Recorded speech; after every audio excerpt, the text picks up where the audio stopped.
The mining vessel Horizon floated quietly in the distant parts of our solar system. 5 crew members worked hard to collect rare minerals from faraway rocks. Hana Kim stood watching screens that showed their day's work. "Captain, something big is coming fast," shouted Tae Park from his workstation. Hana looked at the main screen. A huge ship appeared, unlike anything humans had built. It was smooth and strange, with technology far better than Earth's best ships. "Should we run?" asked Soo Kim, who controlled where the ship went. "No, Soo," said Hana firmly. "They're too fast. We prepare to talk." The ship's computer made a strange noise. The aliens wanted to speak with them. On the screen appeared a tall creature with many legs and arms. Its body looked like it had a clear shell that showed strange organs inside. The creature spoke in clicks and hisses, but the computer translated. "We are the Vordax. We travel between stars seeking knowledge and trade.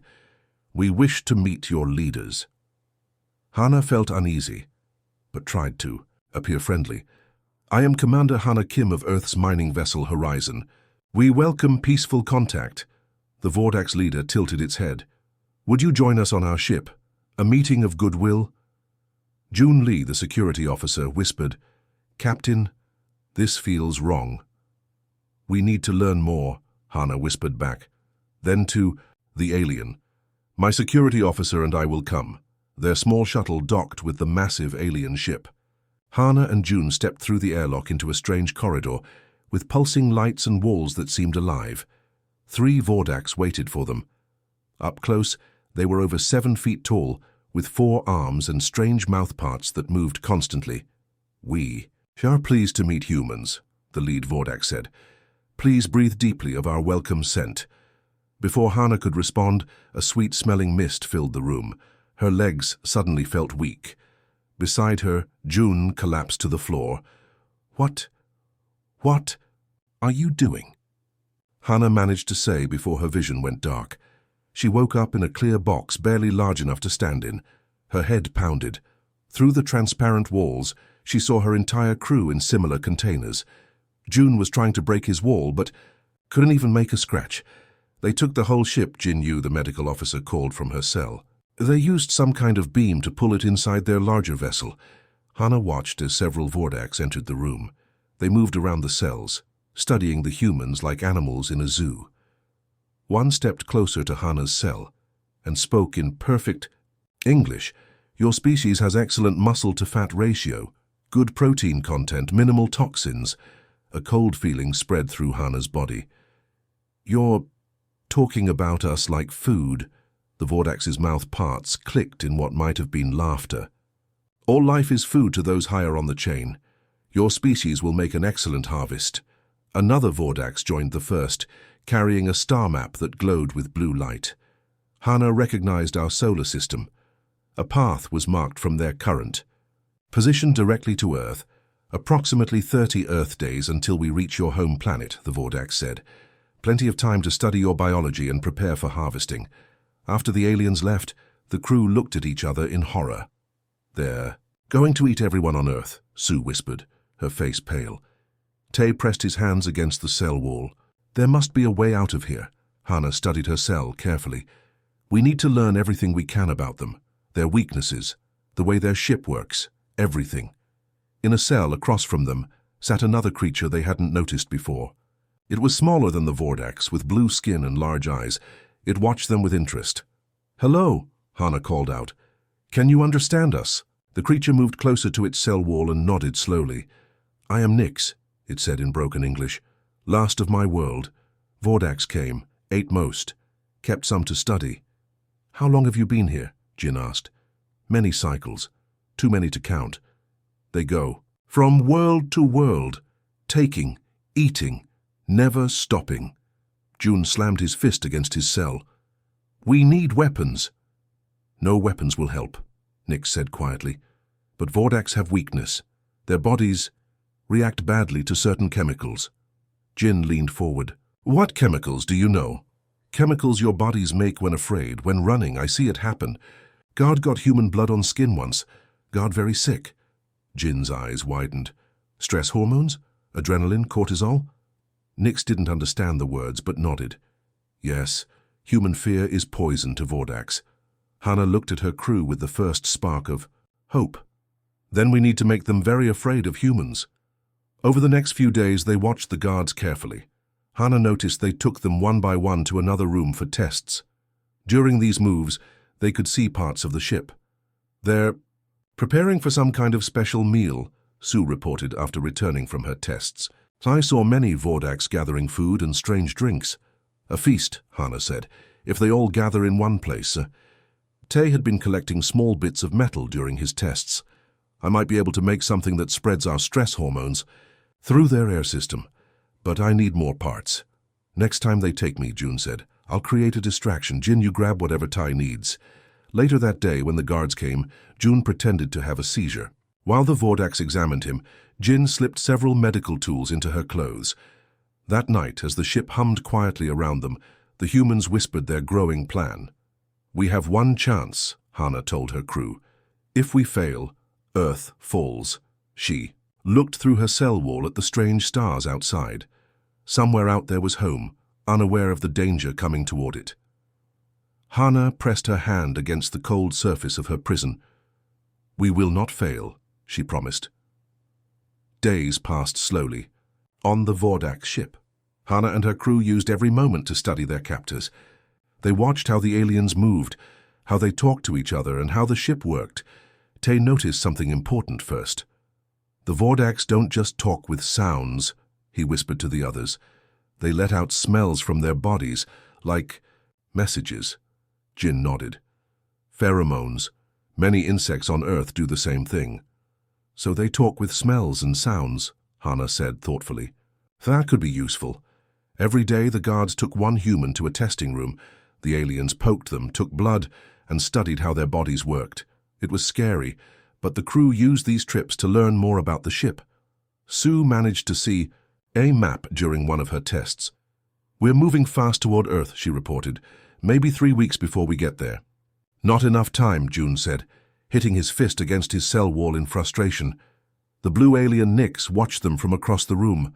One day when the guards were gone, Nix moved close to the wall of its cell. Vordax have big meeting soon, Nix said in its broken speech. Feast before hunt, all Vordax go, very important to them. A ritual before they attack Earth, Hannah asked. Nix nodded. They believe eating together makes them stronger for the hunt. This was important news. If all the Vordax would be in one place, it might give the humans a chance to act. Jin had been secretly collecting her own blood after each test.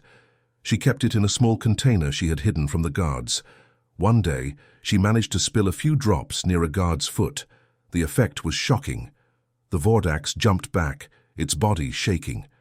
Its clear skin turned cloudy, and it made horrible sounds of pain. Just as Nick said, Jin whispered excitedly after the guard left. Something in our blood hurts them badly. Tay had been working with the small tools Jin had stolen. He was building a device that could spread human stress hormones through the ship's air system.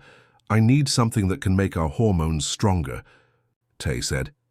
Something that can turn a little into a lot. Jin thought for a moment.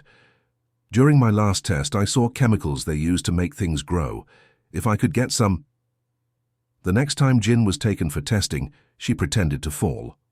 While the guards helped her up, she grabbed a small vial of clear liquid from a nearby table. Back in her cell, she showed it to Tay. This should work as a multiplier. A small amount of our hormones with this could affect the whole ship. June had been testing his cell for weaknesses. He found that one corner had a slightly different sound when tapped. I think the lock mechanism is here, he told Hannah.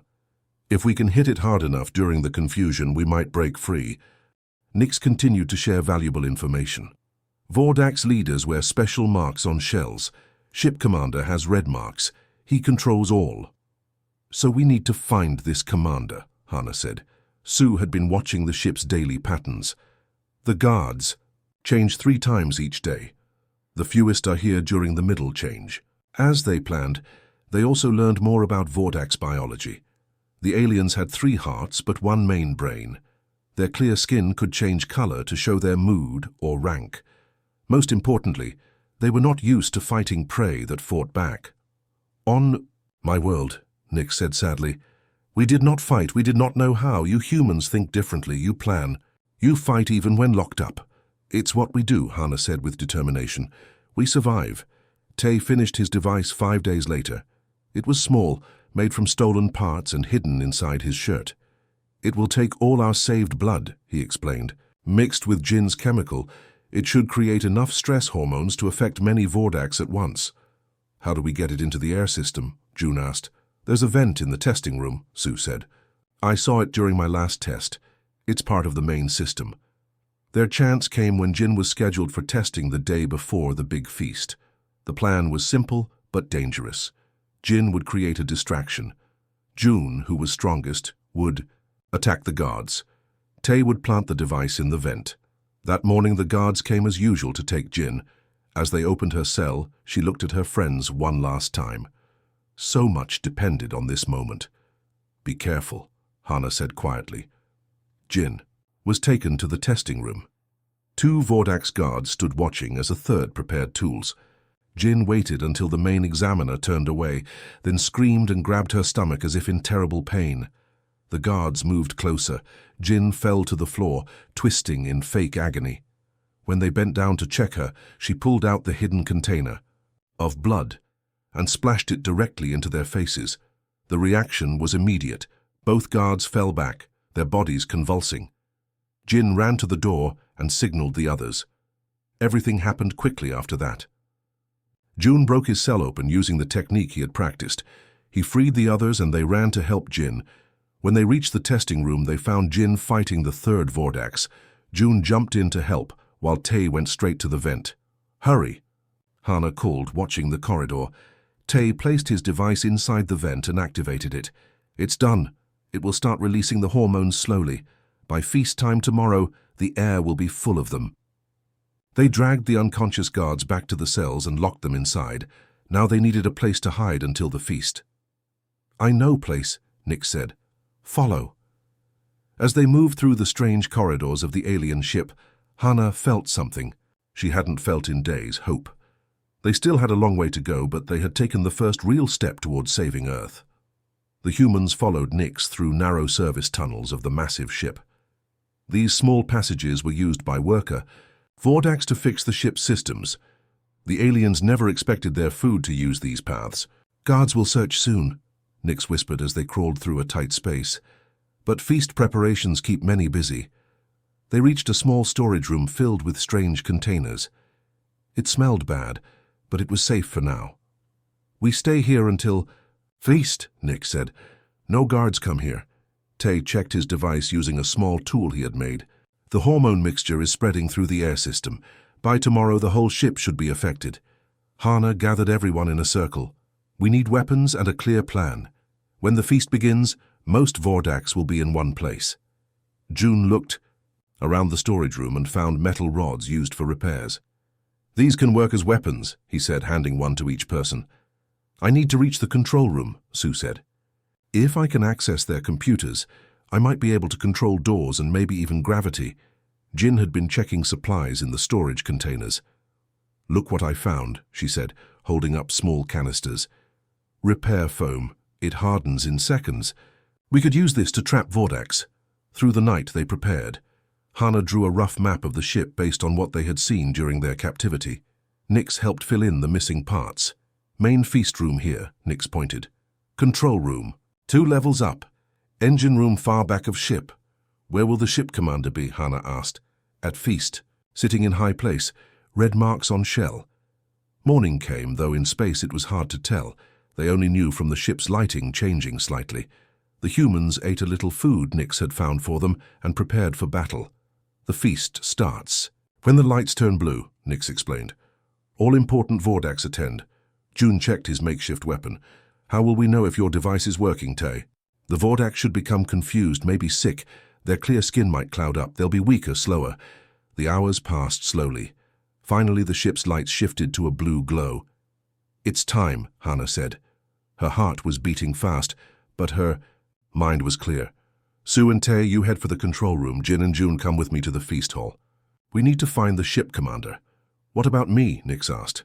Hana hadn't planned for the alien, but she could see Nix wanted to help. Stay with Sue and Tai. You know the ship better than any of us. They moved carefully through the tunnels until they reached a junction. One path led up toward the control room, the other toward the feast hall. "Good luck," Sue said as her group split off. Hannah led Jin and June toward the sounds of the feast. They could hear strange music and the clicking, sounds of many Vordaks talking at once.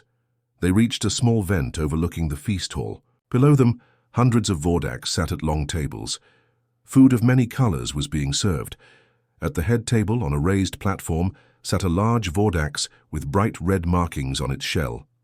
"The ship commander," Jin whispered. Hannah watched carefully. Some of the Vordaks were already showing signs of distress. A few were rubbing their head parts. Others seemed to be having trouble standing. "Tay's device is working," June said with a smile. They waited for the right moment. Suddenly alarms began to sound throughout the ship. Lights flashed. "That's Sue," Hannah said. "She's in the system." The feast hall erupted in confusion. Many Vordaks were now clearly sick, their movements slow and clumsy. Some fell to the floor, their shells clouding over. "Now!" Hannah commanded. They kicked open the vent and dropped into the chaos below. Most Vordaks were too weak or confused to fight well. The humans moved quickly, using their metal rods to knock down any aliens that got in their way.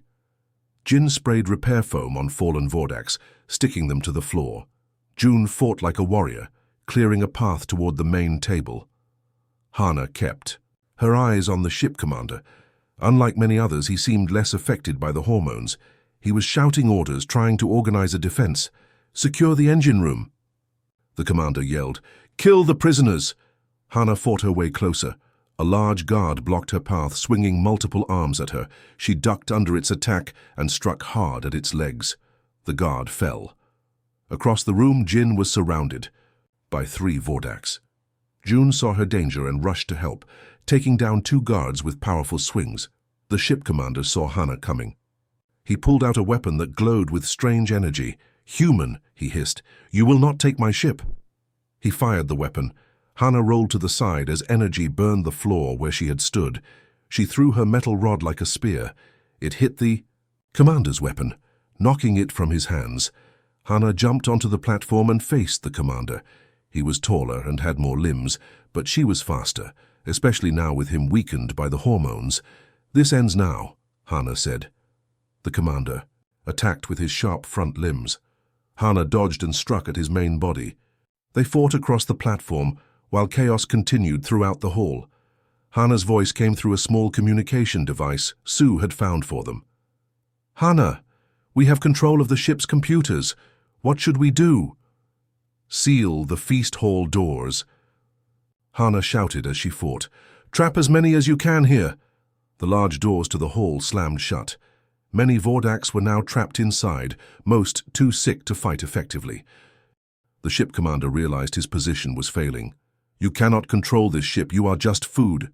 Hannah saw an opening in his defense and struck hard. The commander stumbled backward and fell from the platform. June was there waiting and knocked him unconscious with a powerful blow. "The commander is down," Hannah called out. Jin sprayed the commander with repair foam, securing him to the floor. Most of the other Vordaks were now either unconscious or too weak to resist. Hannah picked up the commander's weapon and held it high. "The feast hall is ours." Sue's voice came through the communicator again. "Hannah, we have a problem. A group of elite guards has taken control of the engine room. They're threatening to destroy the ship if we don't surrender." The victory suddenly felt incomplete. They had won the battle, but not yet the war. "Keep them contained," Hannah ordered. "We'll deal with them next." She looked around at the fallen Vordaks and then at Jin and June, tired but standing proud.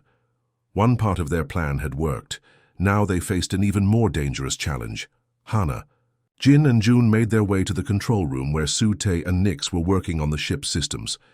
The room was filled with strange screens showing different parts of the ship. Sue sat at the main control panel, her fingers moving quickly over alien symbols. "What's the situation?" Hannah asked as they entered. Sue looked up with worried eyes. "Not good. The elite guards in the engine room have cut off life support to most of the ship. We have maybe 2 days of air left." "Can you restore it?" Jin asked. Sue shook her head. "They've locked the controls. I can't override them." Tay pointed to a screen, showing the engine room. About 20 Vordaks guards were there, all wearing special suits that protected them from the hormone weapon. "They're threatening to destroy the engines if we don't surrender the ship," Tay explained. "That would kill us all." June had been hurt during the fight in the feast hall. His arm was bleeding and he looked pale. Jin checked his wound and wrapped it with cloth she found in the control room. "We need a new plan," Hana said, looking at the captured ship commander, who was now tied to a chair in the corner. The repair foam had been removed, but he was still weak from the hormone attack. "Tell your guards to stand down," Hana demanded. The commander's mouth parts clicked in what seemed like laughter. "They will die before surrendering. You cannot win." "Human." Hana turned away from him. "Sue, what ship systems do we control?" "Most of them. Navigation, communications, doors, some weapons. But without the engine controls, we can't change course or speed. And we're still heading to Earth." Sue nodded. "About 15 days until arrival." June, despite his injury, stood up. "We should attack the engine room directly." "Too risky," Taye said. "They have weapons and are ready for us." Nix, who had been quiet, suddenly spoke. "There is another way to engine room. Maintenance tunnels. Very small. Vordax guards too big." This caught everyone's attention. Hana asked, "Could one of us fit through these tunnels?" "Small human, yes," Nick said, looking at Sue, who was the smallest of the crew. Before they could discuss this further, Jin interrupted. "We have another problem. Food. We have nothing to eat, and June needs strength to heal." Hana thought for a moment. "Where do the Vordax store their food?" "Processing center," Nix replied. "One level down." "Show me," Hana said. "Jin, come with us. The rest of you keep working on a way into the engine room." Nix led Hana and Jin down a corridor and into an elevator-like tube. They dropped one level and stepped out into a large room filled with containers. What they found shocked them. The room contained preserved body parts from many different alien species. Some containers held what looked like organs floating in liquid. Others had dried and processed tissue. "This is their food storage," Nix explained sadly. "Parts of many worlds." Jin examined some of the containers with her medical knowledge. "Some of this might be safe for humans to eat. I can test it." Hana felt sick looking at the room, but they needed food to survive. As Jin checked different containers, Hana noticed a section with clear markings. "What are these?" she asked Nix. "Vordax preserved. When they die, others eat them too." "Nothing. Wasted." Jin came over with a testing tool she had taken from the medical room during their escape. "These might be safe for us. The proteins are similar to what we can digest." Hana made a difficult decision. "Take what we can eat. We need strength." They collected several containers and returned to the control room. Jin tested each one carefully before declaring them safe. "It's not pretty, but it will keep us alive," she said, preparing small portions. As they ate the strange food, Tay had been studying the ship's systems. "I have an idea," he said suddenly. "We can't restore life support, but we can redirect what air we have to just the control room and the path to the engine room." "That would give us more time," Sue agreed, helping him with the controls. The ship commander watched them with his alien eyes. When he saw them eating the preserved Vordax tissue, he made a horrible screeching sound. "You eat the flesh of Vordax? This is forbidden, disgraceful." Hana realized something important. The Vordax saw themselves as predators, never prey. The idea of being eaten was terrifying to them. "Send images to all working screens on the ship," Hana ordered Sue. "Show the guards what we're eating." Sue worked quickly, and soon every screen on the ship showed the humans consuming the processed Vordax tissue. It was a psychological weapon, and it worked better than they expected. Messages began coming in from Vordax throughout the ship, surrendering and begging for mercy. The elite guards in the engine room grew nervous. "Their leader is calling," Sue said, pointing to a flashing signal on the control panel. Hana nodded. "Put them on." A Vordax face appeared on the main screen. "What do you want, humans?" the elite guard leader asked, trying to sound strong but clearly disturbed. "Restore life support and surrender the engine room," Hana demanded, "or we continue to consume your fallen comrades." There was a long pause. The guard leader's clear skin had turned cloudy with fear. "You would not survive an attack on the engine room," the guard threatened. Hana smiled coldly. Maybe not. But we would make sure to eat you first. The psychological warfare was working. The guard's resolve was breaking. We need time to consider, the guard said finally. You have 1 hour, Hana replied and cut the connection. After exactly 1 hour, the guards called back. We will surrender the engine room on one condition: safe passage to escape pods. Hana looked at her crew. They nodded in agreement. Accepted. Restore life support first. Within minutes, fresh air began flowing through the ship again. Sue confirmed that all systems were coming back online. The elite guards left the engine room in a single file and were escorted to escape pods by June and some of the weaker Vordaks who had surrendered earlier. As the last escape pod launched into space, Hana stood in the control room feeling a mix of relief and pride. They had taken control of the ship without losing anyone. Set course for Earth, she told Sue. It's time to go home. The massive alien ship, now under human control, turned slightly and continued its journey toward Earth. But this time, it came not as a threat, but as the greatest prize humanity had ever captured. The giant alien ship moved through space toward Earth, now under human control. Hana sat in the commander's chair on the bridge, looking at the stars on the big screen. After many days of hard work, they had learned how to use most of the ship's systems. How much longer until we reach Earth? Hana asked. Sue checked the navigation. System. 5 days at current speed we could go faster, but I'm still learning how the engines work. Better safe than sorry, Hana agreed. We've come too far to make mistakes now. Tay had spent his time studying the ship's amazing technology. This ship has weapons that could destroy entire cities, he reported. No wonder the Vordaks were so confident about attacking Earth. The ship commander remained their prisoner. Most other Vordaks were locked in the feast hall, which had been turned into a large cell. Some had chosen to help the humans in exchange for better treatment. Jin entered the bridge with a tablet showing information. I've been studying their records. The Vordaks have destroyed at least 7 other worlds before heading to Earth. They've been doing this for hundreds of years. Not anymore, Jun said firmly. His arm was healing well thanks to advanced medical tools they had found on the ship. Hana turned to the most pressing matter. We need to contact Earth. They need to know we're coming in a giant alien ship so they don't attack us. Tay and Sue worked together on the communication system. It was much more powerful than anything humans had built. After hours of trying, they managed to send a message toward Earth. This is Commander Hana Kim of the mining vessel Horizon. We have captured a hostile alien ship and are returning to Earth. We will arrive in 5 days. Please respond. They waited, anxiously for a reply.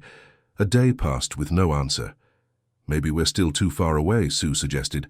Nix, who had become a trusted friend, watched the Earth grow larger on the screen. Your world is beautiful. Blue like my home was. On the second day their signal was picked up. A voice crackled through the speakers. This is Earth Space Defense Command. Please identify yourself and explain your situation. Hana quickly responded, explaining everything that had happened. At first, the Earth authorities didn't believe them. It sounded too incredible. We need proof, the voice demanded. Sending. Visual now, Sue said, activating the video feed. The Earth officials were shocked to see humans controlling an enormous alien vessel. Questions came pouring in. Hana answered patiently, explaining about the Vordaks, their plans to harvest Earth, and how her small crew had managed to take over the ship. We're sending ships to meet you, the Earth commander finally said. They will escort you to a safe orbit. News of their return spread quickly across Earth. People everywhere watched their screens, following the story of the 5 miners who had saved humanity from an alien threat. 3 days later, as they approached the moon, Earth ships appeared. On their scanners, fighter jets, space shuttles, and military vessels surrounded the huge alien ship. They're afraid of us, June observed. Can't blame them, Hana replied. We're bringing the most dangerous ship humans have ever seen. Hana decided it was time to deal with the ship commander one last time. She had him brought to the bridge. We've reached your destination, the commander said bitterly. Will you kill us all now? No, Hana answered. That's the difference between us. We don't harvest other thinking beings. Then what will happen to us? Your remaining crew will be sent to a special place where you can live but never threaten others again. Your technology will help humanity advance by hundreds of years, and you will teach us everything you know about other life in space. The commander's mouth parts moved slowly. You are strange creatures. Any other species would have destroyed us completely. Maybe that's why we beat you, Hana said. You never understood what humans are really like. Earth leaders requested a meeting with Hana and her crew. A special shuttle docked with the alien ship, bringing important officials. From many countries, the Earth delegation stared in wonder at the alien technology around them. They could hardly believe that 5 ordinary miners had captured such a prize. The people of Earth owe you a debt that can never be repaid, said the head of the World Council when they met in the ship's main hall. You've saved our planet and given us technology beyond our dreams. Hana stood proud with her crew beside her. We did what anyone would have done to protect our home. What are your plans now? Asked another official. Hana looked at her friends before answering. This ship has maps of thousands of worlds. We'd like to keep exploring space, but this time as protectors, not hunters. There may be other species out there needing help against the Vordax or others like them. The Earth leaders agreed. The ship would be studied, its technology shared, among all nations. And Hana's crew, now heroes to all humanity, would lead the first human mission beyond our solar system. 1 week later, after many celebrations and honors, Hana stood again on the bridge of the renamed ship, now called Horizons. Hope, her original crew, had been joined by scientists and explorers from Earth, eager to learn and discover. Course set for the nearest star system with signs of life, Sue reported from her station. Nix, are you ready for a new adventure? Hana asked. The blue alien who had chosen to stay with them. New friends, new worlds. Much better than being food. Nix replied with what might have been a smile. Hana gave the order, and the massive ship moved away from Earth, its powerful engines glowing bright against the blackness of space. Back on Earth, children looked up at the night sky and told the story of how 5 brave humans had turned predators into prey and changed humanity's place in the universe forever. Humanity was no longer alone, no longer defenseless. And somewhere in the depths of space, word was spreading among the stars. Humans bite back.